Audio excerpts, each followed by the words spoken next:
नमस्कार मित्रों, Shukla ji UP 32 channel में आपका स्वागत है। मित्रों, कल्प वृक्ष, दुर्वासा ऋषि और कल्प वृक्ष के बारे में हम भाग 1 में जानकारी मित्रों दे चुके हैं और इस वीडियो का पूरा उसमें ना आने के कारण हमने भाग 2 में इसको बांटने का निश्चय किया था, जिससे वीडियो लंबा ना हो सके। और हमने अपने पीछे वीडियो में आपको श्री रामचंद्र जी ने जो इंद्र को तीर मारा था, उसमें उन्होंने कल्प वृक्ष प्रजात के साथ देवताओं सहित भेजने के लिए मित्रों कहा था। और आज उसके आगे की कहानी इस वीडियो के माध्यम से हम आपसे साझा करेंगे। तो उस वीडियो में मैंने उनकी यह मांग स्वीकार कर ली। ये सरयू स्नान करने गए हैं, ये श्री रामचंद्र जी ने इंद्र देवता को बताया था। इसलिए तुम शीघ्र ही कल्प वृक्ष और परिजात क्षीर सागर से निकले हैं, क्षण मात्र में मेरे पास भेज दो। इसके लिए रावण को संहारक मेरे बाणों की प्रतीक्षा मत करना पड़े। यह पत्र देवताओं को सुनाकर इंद्रदेव तत्काल उठ पड़े और कल्प वृक्ष के तथा पारिजात को साथ ले देवताओं सहित विमान में बैठकर अयोध्या में आ पहुँचे। लक्ष्मण जी ने इंद्र का स्वागत किया।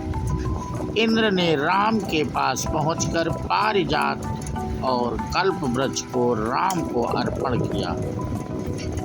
इतने ही में सरयू तट से दुर्वासा ऋषि ने अपने एक शिष्य को राम के पास भेजा कि तुम जाकर देखो कि राम इस समय क्या कर रहे हैं। मैंने जो आज्ञा दी है उसके अनुसार कुछ अन्न अब तक बना है कि नहीं।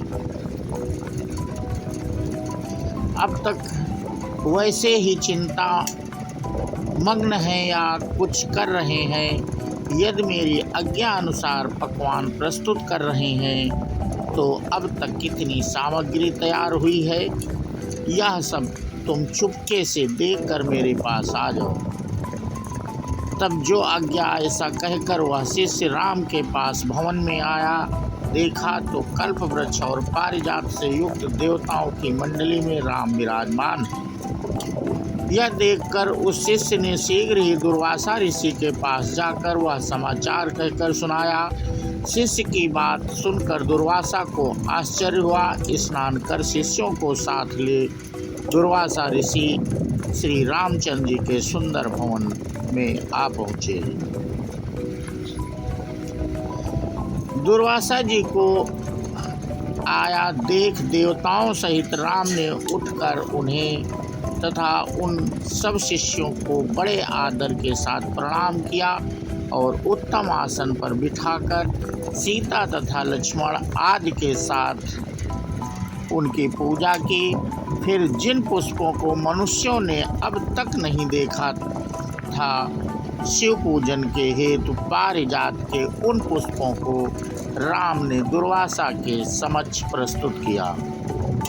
उन पुष्पों को देखकर मुनि दुर्वासा ने एक बार तो आश्चर्य किया, किंतु मौन भाव से उन्हें ग्रहण कर शिव जी तथा अन्य देवताओं की उन पुष्पों से पूजा की। फिर उसी क्षण श्री रामचंद्र जी ने लक्ष्मण तथा सीता आदि को सब भोजन परोसने की आज्ञा दी।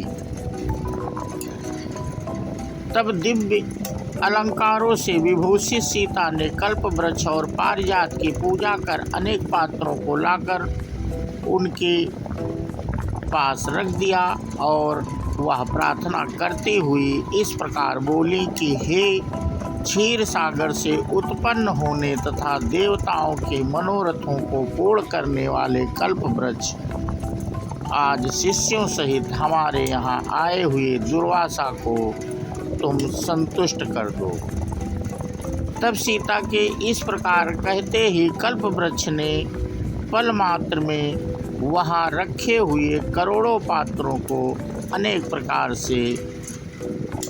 प्रकार की खाद्य सामग्रियों से भरपूर कर दिया। फिर तो उन सब अन्नों की उर्मिला सहित सीता ने स्वर्ण के पात्रों में रखकर दुर्वासा के समक्ष परोस दिया।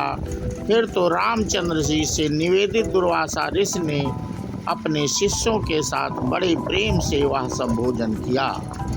फिर हाथ मुंह धोकर तांबूल तथा दक्षिणा ली। तदोपरांत प्रभु श्री राम की जय जय करते हुए अपने शिष्यों के साथ प्रस्थान कर गए। तो मित्रों, दुर्वासा ऋषि और कल्प वृक्ष के बारे में ये हम आपसे कथा शेयर किए, जिसका ये दूसरा भाग था। और ये आपको कैसा लगा मित्रों, हमें कमेंट करके अवश्य बताएं। और इसी के साथ मित्रों हमारा वीडियो समाप्त होता है। एक जयकारा लगाते हैं, बोलो श्यावर रामचंद्र की जय हो, माँ सीता की जय हो, दुर्वासा ऋषि की जय हो। जय हिंद, जय भारत, वंदे मातरम।